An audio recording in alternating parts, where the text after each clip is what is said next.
എല്ലാവർക്കും നമസ്കാരം. ക്രിസ്മസ് കഴിഞ്ഞാലും പ്ലം കേക്കിൻ്റെ ഫ്ലേവറുള്ള ഈ സൂപ്പർ സോഫ്റ്റ് ആൻഡ് മോയിസ്റ്റായ ഒരു rich carrot dates and nuts cake എല്ലാവരുടെയും ഒരു ഓൾ ടൈം ഫേവറേറ്റ് കേക്കാണ്. അപ്പോൾ വീഡിയോ ഇഷ്ടമായാൽ നിങ്ങൾ ഒന്ന് ലൈക്ക് ചെയ്യണം. ഇനിയും സബ്സ്ക്രൈബ് ചെയ്യാതെ കാണുന്ന കൂട്ടുകാരുണ്ടെങ്കിൽ ദയവായി ഒന്ന് സബ്സ്ക്രൈബ് ചെയ്യണം. മറക്കാതെ ബെൽ ബട്ടൺ ക്ലിക്ക് ചെയ്ത് ഓൾ ഓപ്ഷൻ കൊടുക്കണേ.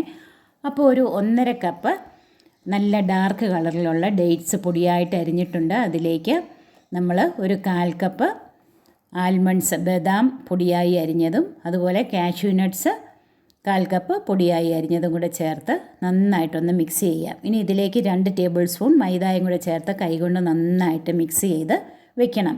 ഇനി 300 ഗ്രാം ക്യാരറ്റ് നന്നായിട്ട് കഴുകി തുടച്ചെടുത്തിട്ട് അതിൻ്റെ തൊലിയെല്ലാം ഗ്രേറ്റ് ചെയ്ത് കളഞ്ഞിട്ട് നന്നായിട്ടത് ഗ്രേറ്റ് ചെയ്ത് വെക്കണം. അതിൻ്റെ ജ്യൂസ് നമ്മളൊന്ന് സ്ക്വീസ് ചെയ്ത് മാറ്റി വയ്ക്കണം. ഇനി ഒരു പാൻ ചൂടാകുമ്പോൾ അതിലേക്ക് 1 കപ്പ് പഞ്ചസാര ഇട്ടൊരു ലോ ടു മീഡിയം ഫ്ലെയിമിൽ കാരമൽ ആക്കിയെടുക്കണം.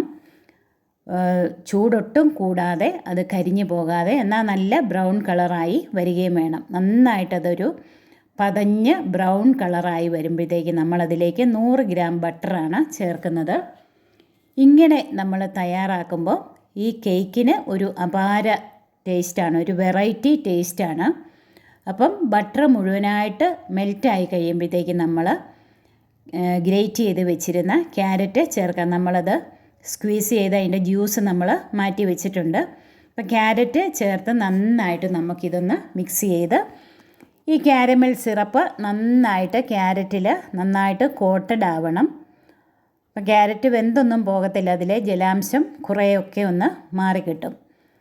അപ്പോൾ നന്നായിട്ട് ക്യാരമലെല്ലാം കോട്ടഡായി കഴിഞ്ഞിട്ട് നമുക്ക് അവസാനം ഈ ക്യാരറ്റ് ജ്യൂസ് കൂടെ ഒന്ന് ചേർത്ത് നന്നായിട്ടൊന്ന് ഇളക്കാം.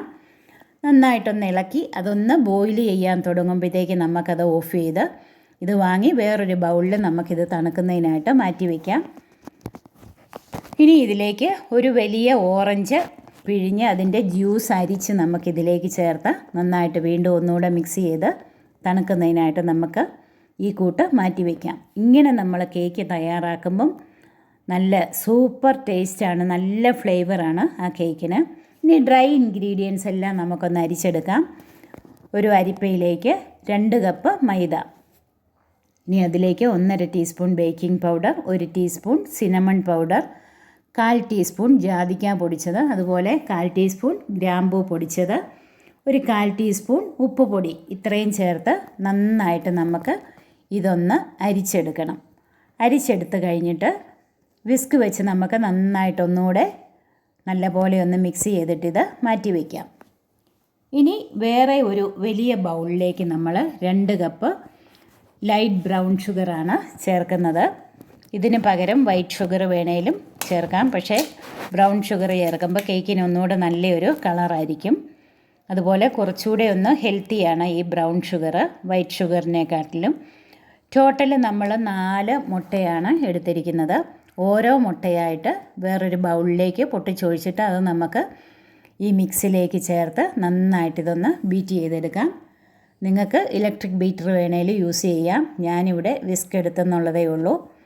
നന്നായിട്ട് മുട്ടയെല്ലാം നന്നായിട്ട് ബീറ്റ് ചെയ്ത് കഴിഞ്ഞിട്ട് നമുക്ക് ഇതിലേക്ക് 1 കപ്പ് സൺഫ്ലവർ ഓയിൽ ചേർത്ത് നന്നായിട്ടൊന്ന് മിക്സ് ചെയ്യാം. 250 മില്ലി കപ്പിൽ 1 കപ്പ് സൺഫ്ലവർ ഓയിലാണ്. ഇനി ഇതിലേക്ക് 1 ടീസ്പൂൺ വാനില എസൻസും കൂടെ ചേർത്ത് മിക്സ് ചെയ്യാം.